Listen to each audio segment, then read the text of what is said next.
Hello and welcome to Global News Factory. I am your host, Vikrant.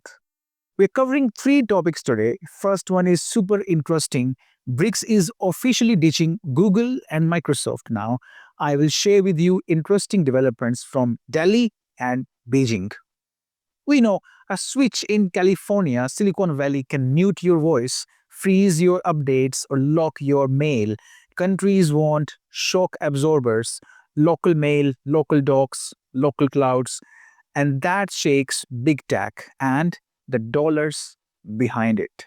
And then we move to Venezuela, fancy labels, warships nearby, and a script that smells like oil dressed up as justice. We follow the trail, not the tagline.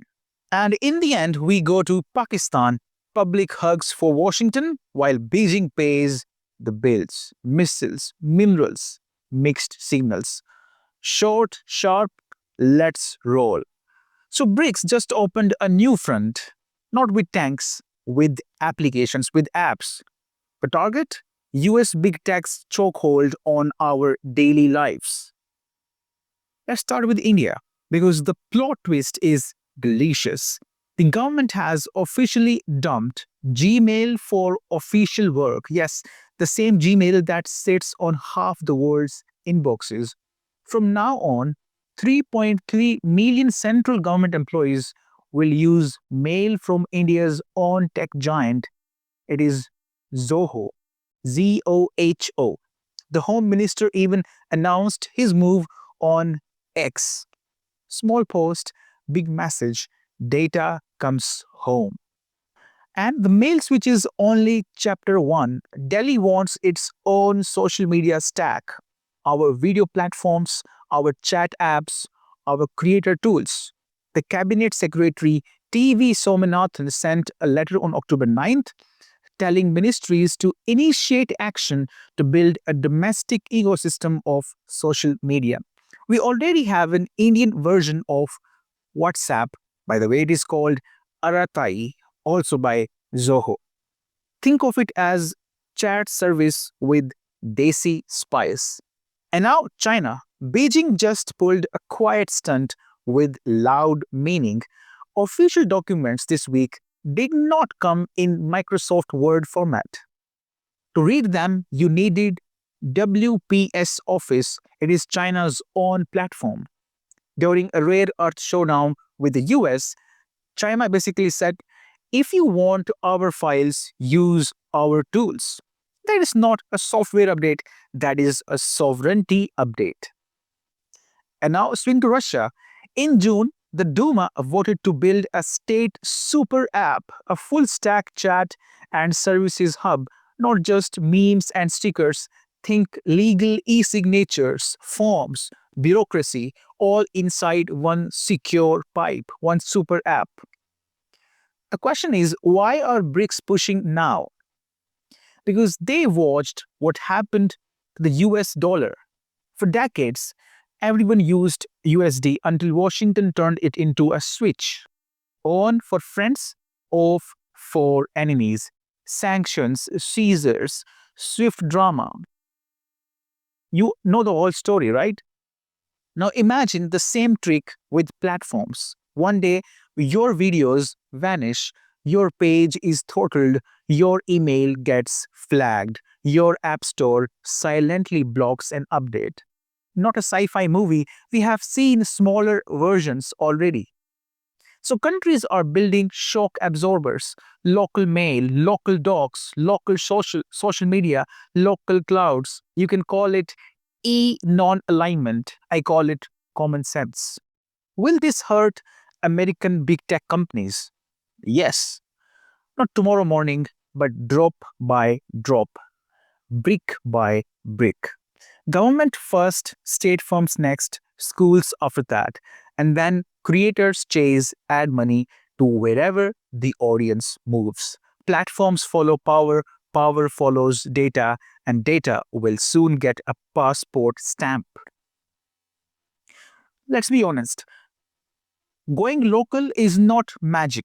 You need strong servers, smart moderators who don't act like hall monitors, good ad rails for creators, and clear rules that do not change with every minister's mood.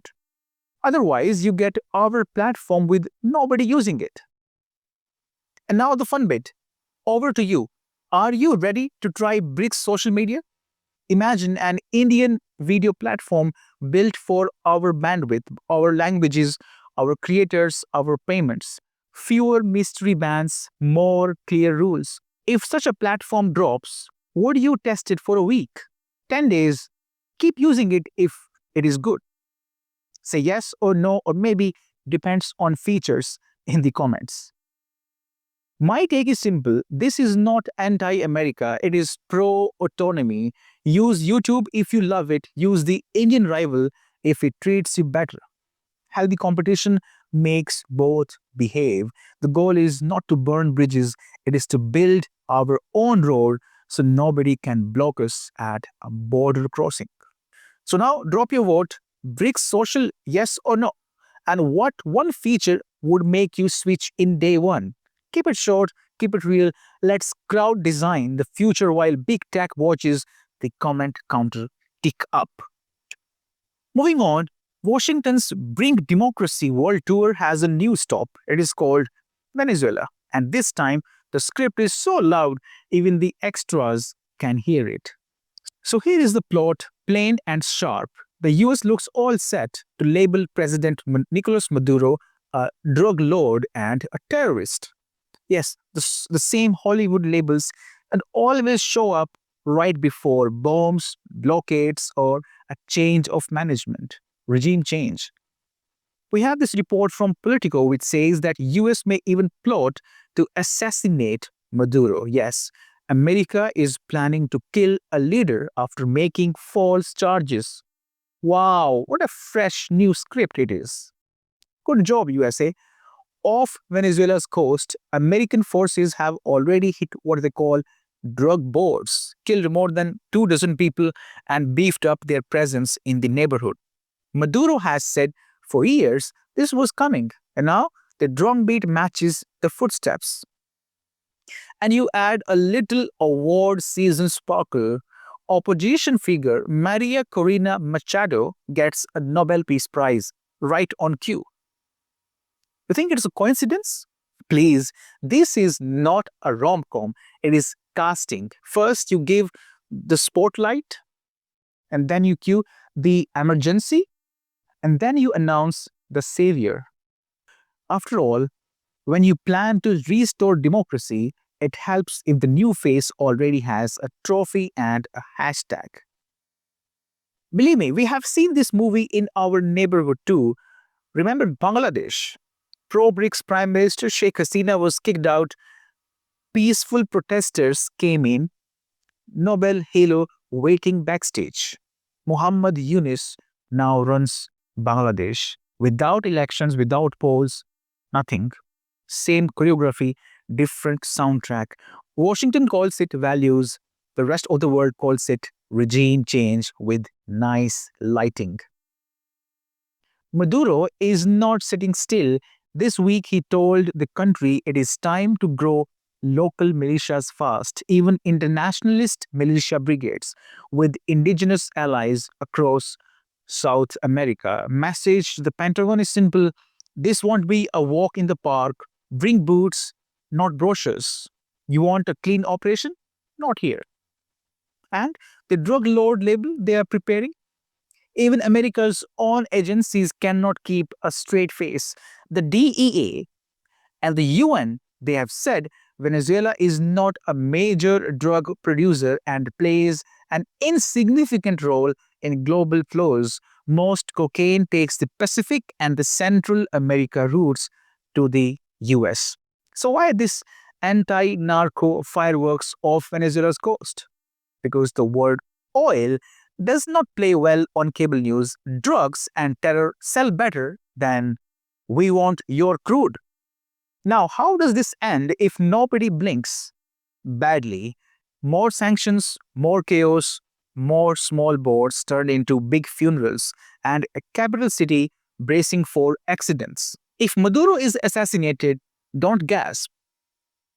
Prepare for the next conference where it will be announced that we accept Maria Corina Machado as the authentic leader.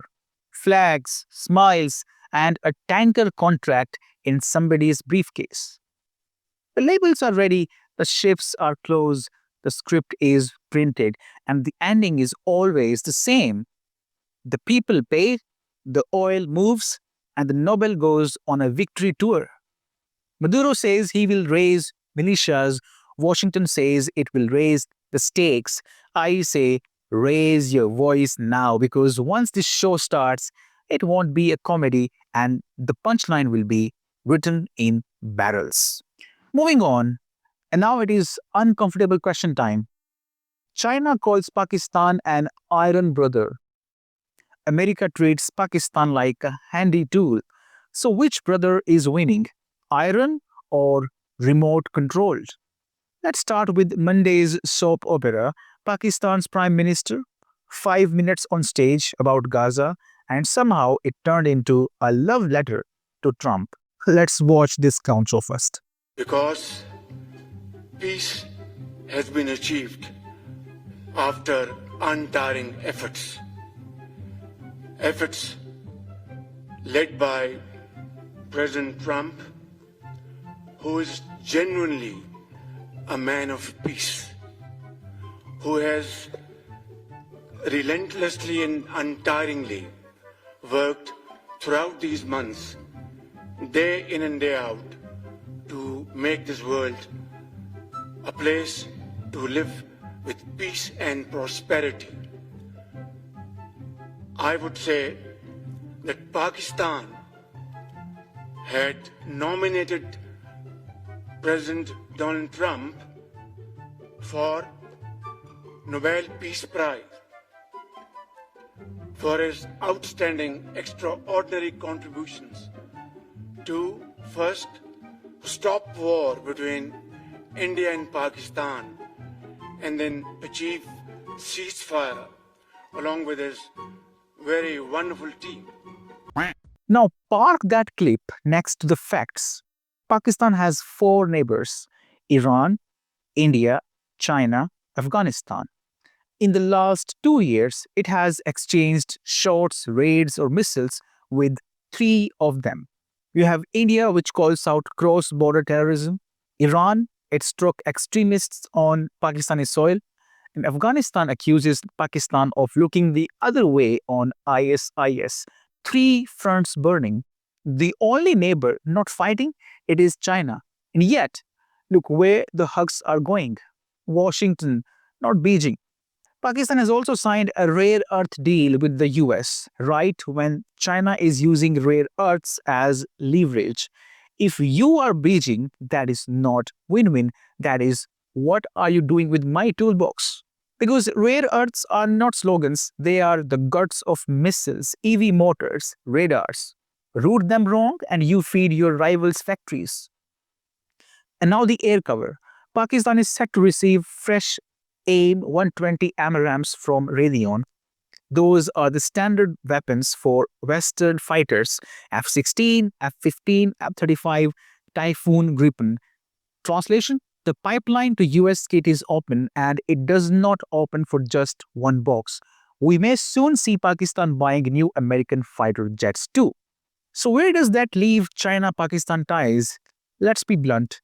China-Pakistan Economic Corridor CPEC gave roads and ports to Pakistan. Chinese loans kept the lights blinking. Chinese hardware filled hangars. But politics beats spreadsheets. When a leader stands on stage calling Trump the savior of South Asia and Gaza, on the very week Washington sharpens knives for Venezuela and Afghanistan, you are signaling, I go where the wind blows, and today the wind smells like dollar. Beijing has choices. Draw red lines. No rare earth leakage to Washington via third parties. No platform games where Chinese systems sit next to American kill chains. And above all, no free lunch. If you want the Chinese umbrella when it rains, you don't sunbathe at the US beach all week. And to those in the comments who always say, oh, India and Pakistan should be friends, lovely poster, wrong planet. Friendship needs trust, and trust needs zero terror, zero proxies, zero doublespeak. You can have same logic in Europe. In a perfect world, Ukraine and Russia would share tea. In the real world, explosives talk louder than hashtags. So please, let's drop the fairy tales. Talk peace, yes. Trade when it is sane, yes. But don't confuse wish lists with maps. So what happens next? Watch three tells. One, does Pakistan deepen the American track? More missiles, maybe a jet MOU? More joint statements? While serving China sweet words and thin soup. That is a pivot in slow motion. Two, does China tighten tech and minerals controls? If Beijing starts WPS style rules for data, components, and ores with Pakistan, it means trust is leaking, it is eroding. And three, does CPAC 2.0 actually move or stay in committee if projects stall while AMRAMs fly? The answer is on the runway. Let's see where it goes. That is all for now. Thank you very much for being with me. You're watching GNF.